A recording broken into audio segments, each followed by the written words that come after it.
Welcome to the Concierge Medical Marketing Podcast, the show dedicated to helping concierge medical practices grow and thrive. Hosted by Schwartz, a digital marketing expert with over 25 years of experience and a passion for improving American healthcare by helping concierge medical physicians succeed.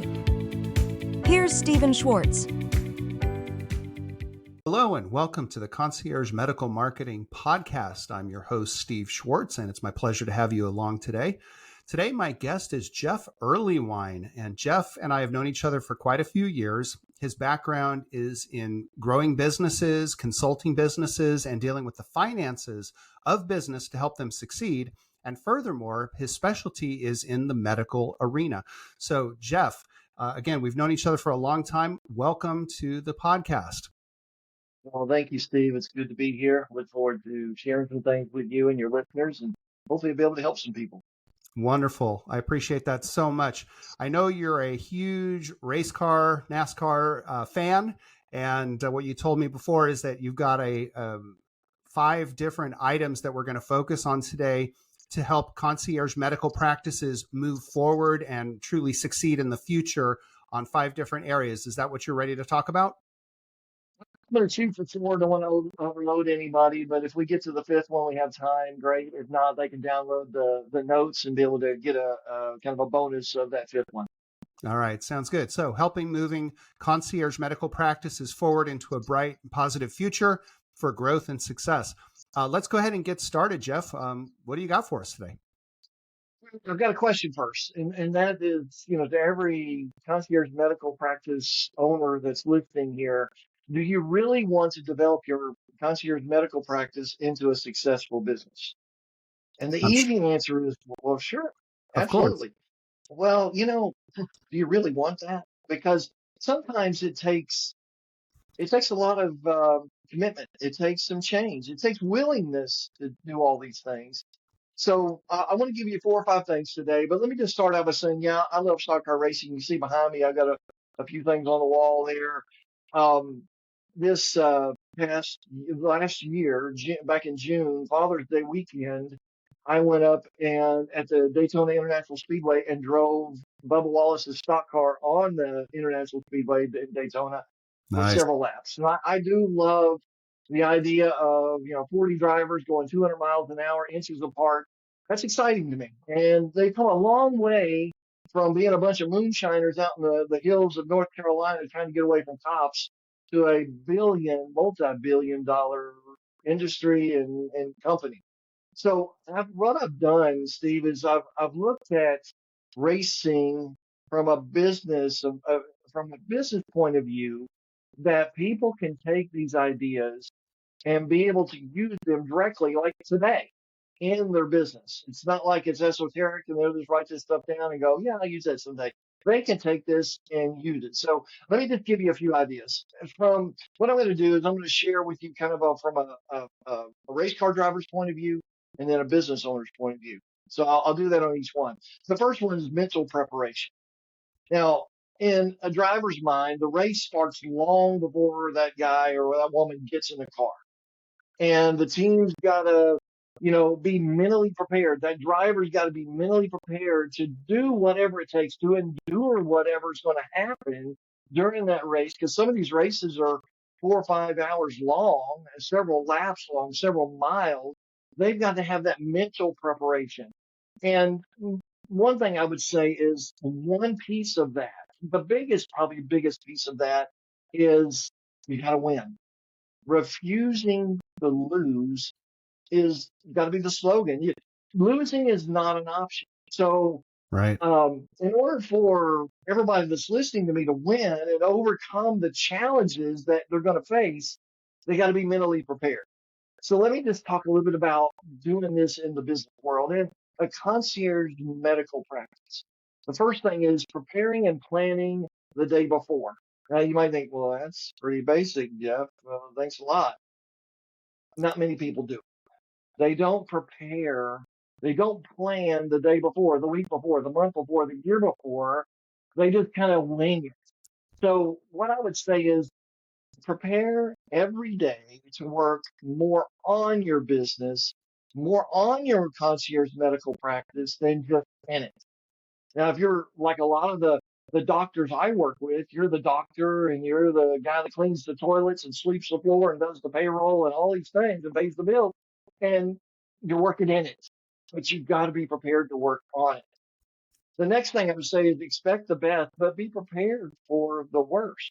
So a race car driver, they're going to expect to win, but they're going to, be prepared for some kind of engine failure or engine problem or whatever, or one of the other drivers to do something. They got to be prepared. So you got to be able to set some goals. You got to be prepared for the challenges. And the last thing I'd say about this mental preparation is think outside the box. Just because you've done it this way, or you've seen it done this way, or you've read it done this way, doesn't mean that that's the way it ought to always be. The world we live in, Steve, is really different than it was 10 years ago, 5 years ago. I mean, we had COVID hit our world. I mean, nobody had ever been through that before. We didn't know what we were doing. We probably screwed up a whole lot of things, but we had to really think outside the box. One thing that really hasn't gone away is what we're doing right now. I mean, you're in your office, I'm in my office, and we're doing things differently than we might have done it 10 years ago, where we might have all met in a studio. Exactly. I heard this the other day and Bill Gates said this, that AI, this is Bill Gates now, AI is the greatest innovation he has seen in his lifetime. Bill Wow. Gates said That's that. a To huge me, comment. that says something. Sure. That is a huge. I mean, it's not like Jeff Earlywine saying AI is great. I mean, that might mean something to somebody, but Bill Gates, that's something. So mental preparation, big part of it. The next thing in racing is you got to have a sound car. You got to have a good car, a sound car. Every racetrack is going to have its peculiarities. Every racetrack is different. Like the Daytona International Speedway where I drove, you can drive 150, 180, 200 miles an hour. You go to some small track and you might get, if you go over 100, you're doing good. So that's, they're all different. They have their peculiarities and differences. They have their challenges to overcome. And that driver and that crew, that team has got to be able to identify them before they get there and prepare that car to be able to handle those things. So you don't take a car that can drive on a little short track and put it out on a big speedway and expect it to excel, because it just won't. So adjusting the car to each track is the single greatest challenge week in and week out, bar none. The driver's got to give input. The team's got to listen. The team's got to do it. They've got to get in. They've got to fine tune it. There's a lot of pieces and parts and adjustment that's got to be made. One thing that I don't know if you know this, but when the cars in NASCAR, they go through what's called a tech inspection. Well, before they get to that, that's NASCAR inspection. Make sure they're not trying to cheat, right? Well, the team has their own thoroughly thought out inspection that they do on every little piece of the car to make sure that it is not going to fail.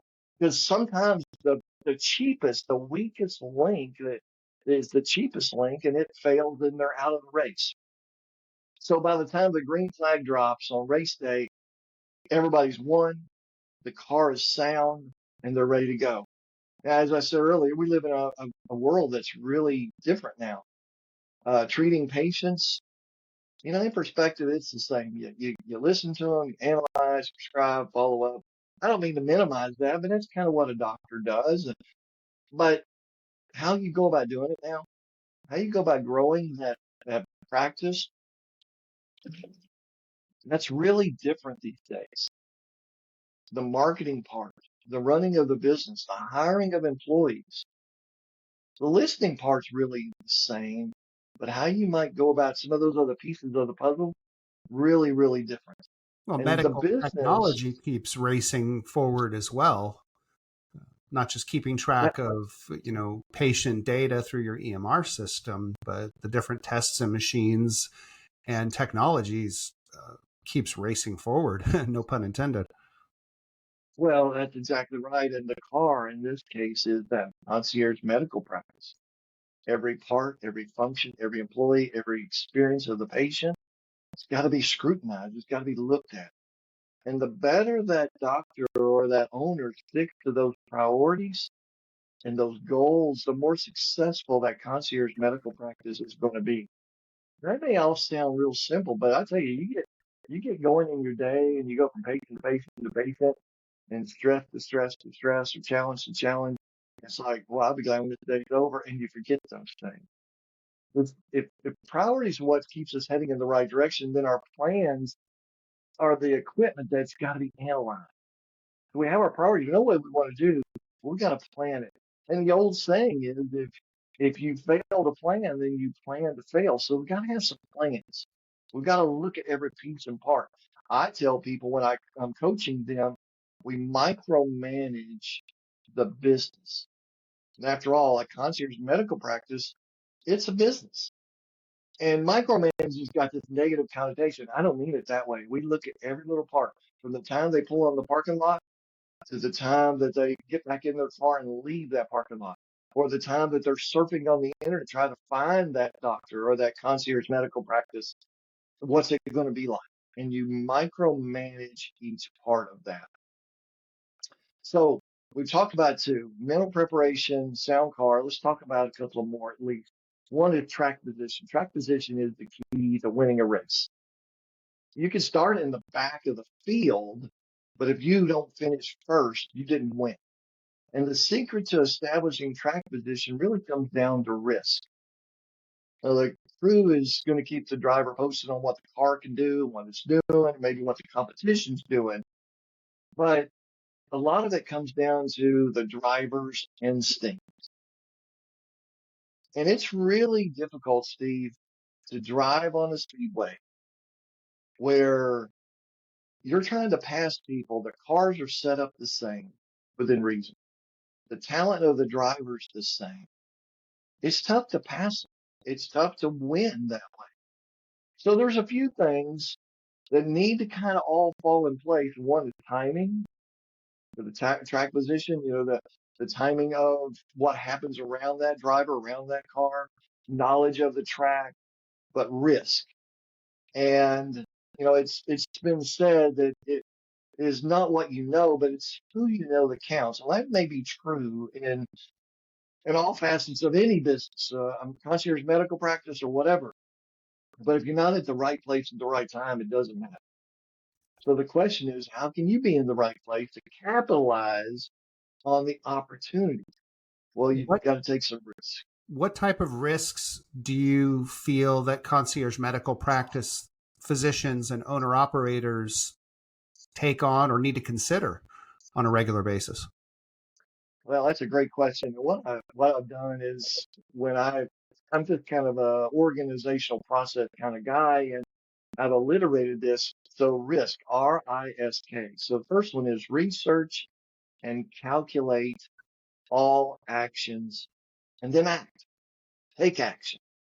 So you're researching. You're not just going, well, somebody said I'm advertising on Facebook, or I advertise in the phone book, or at the local restaurant, or maybe I have to hire these kinds of employees. Well, research it, calculate it, then don't sit on your hands, act. Don't have that analysis paralysis kind of thing. Right. So that's R. Nothing's going to happen unless you take the action with and on the calculated risk items. That's exactly right. So you've got to act, and that's important. The I is involve your team as much as possible. Now, many times, what I have found, you got these very intelligent people that go into business for themselves. They're called doctors, and they start a concierge medical practice or any kind of medical practice, but they're really smart. And they've got people around them that maybe they don't have the degrees and the education. But those people, maybe they've got life experience. Maybe they know the community or the customer base. Involve the team as much as possible in decisions, ideas, strategies, goals, dreams, plans. Involve the team. So letter S, R-I-S-K, the letter S.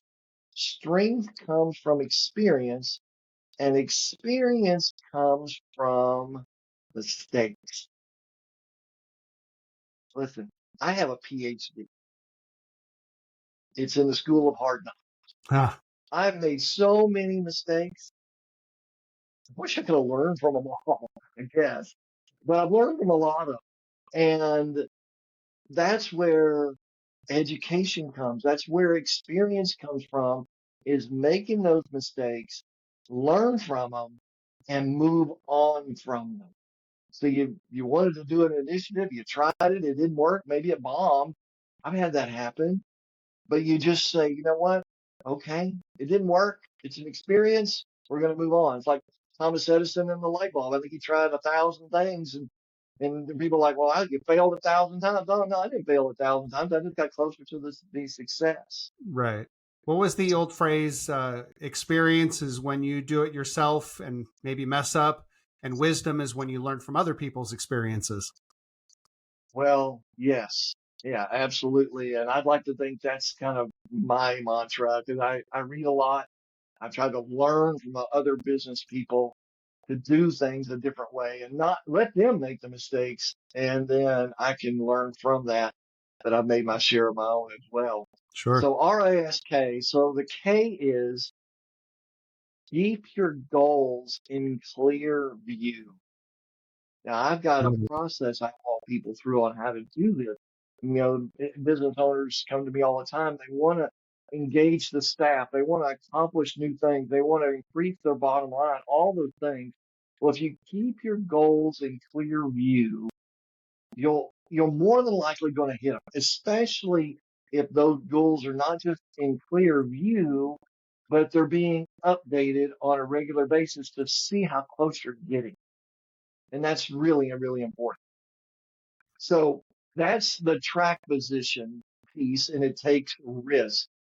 So let's talk about one more at least and see how we're doing on time here with your group. The last one, the next to the last one anyway, I'll talk about is a pit stop. Now, pit stops back in the day, 30 years ago, a pit stop was probably 20, 30 seconds. And that was a good.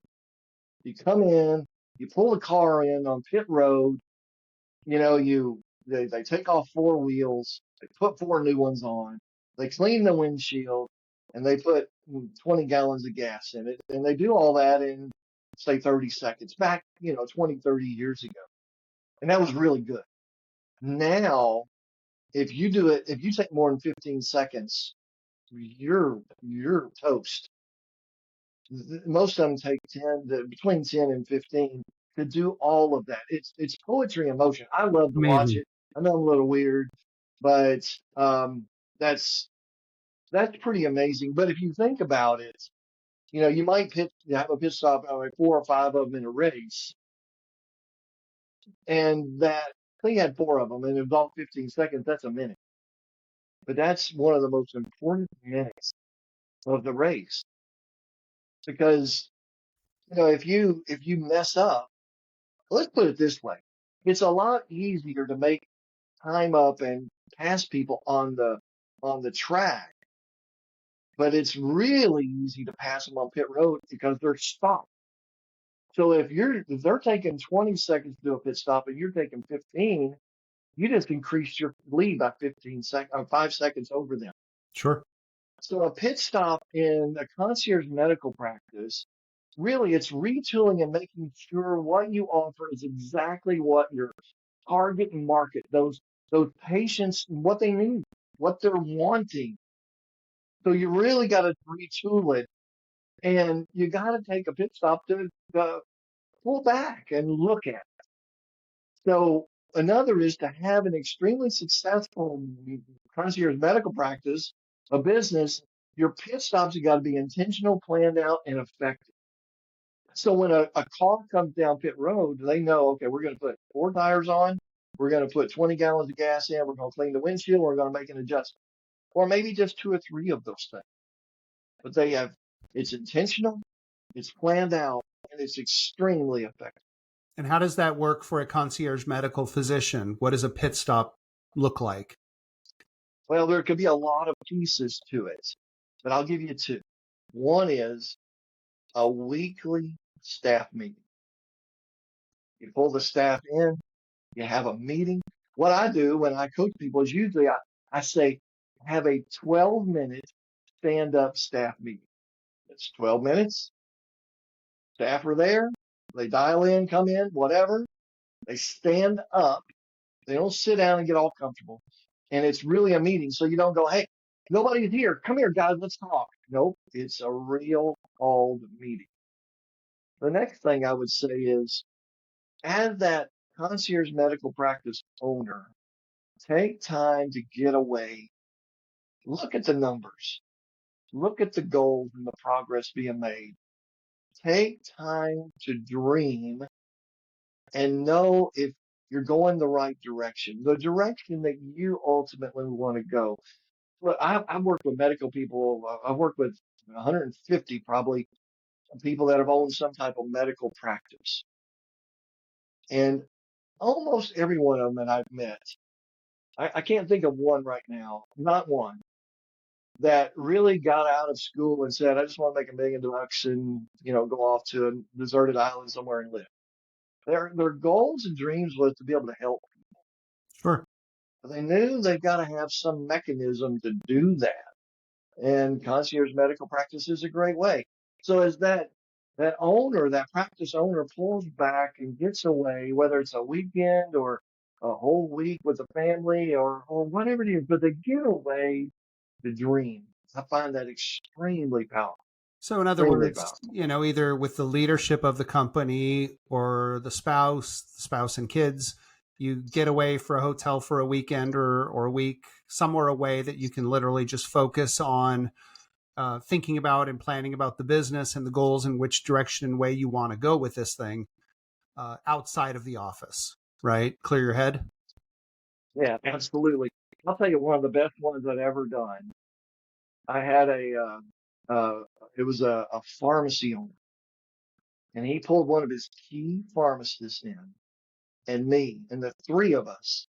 I think we went away for just a long weekend, and we did nothing but that. We charted out where the goals were, how to accomplish them, what's the dream, how does the money look, how do the numbers look, not just dollars, but number of patients, all those things. We looked at all of that and what do we want next year to look like? And it was extremely, we went to a kind of a timeshare kind of thing, I think it was, or hotel, whatever. It was a beautiful setting over on the ocean. And, we did that and we went out to eat and all we did was just talk about it. We kind of kept going over it. And, that pit stop was amazing. And it probably that pharmacy is now sold, and it probably sold a lot more and made it more valuable because we did that pit stop, and that was years ago. Right. Love it. So Well, those are four yeah, ways that a concierge medical practice owner can really develop that medical practice into a successful business. Now, of course, there's more pieces to the puzzle. There's more things to do. But if they take those four and really just focus on them, the car, the pit stop, and, going back to my notes here, the mental preparation, they do all those things. They're going to have a medical practice, a concierge medical practice, which is, it's coming on now because people are finding the need for it and so the benefits from it. But they're going to be able to excel past their competition.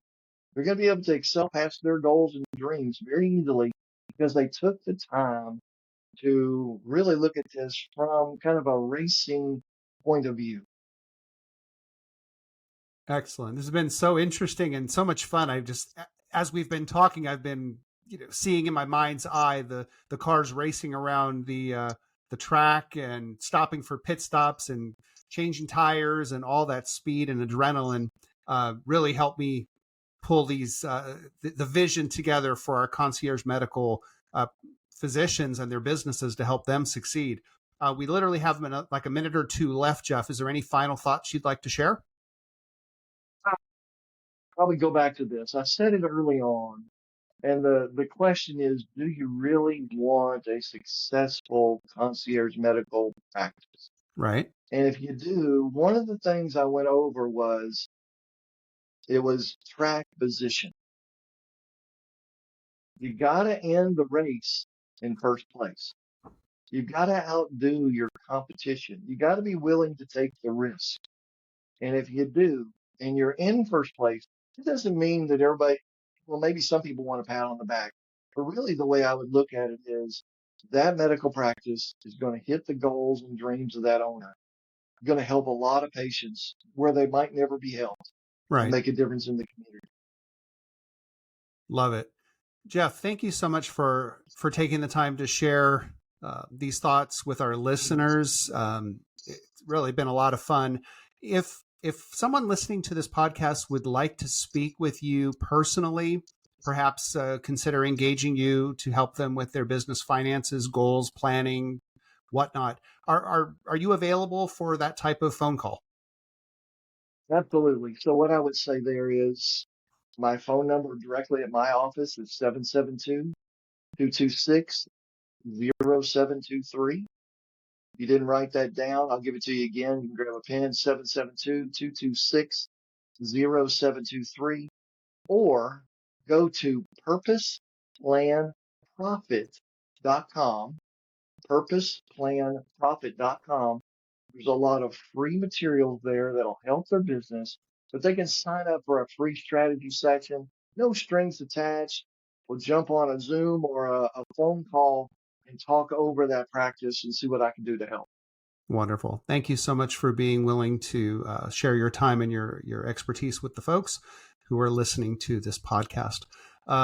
One final thought is that I believe you had emailed me your speaker's notes for this discussion.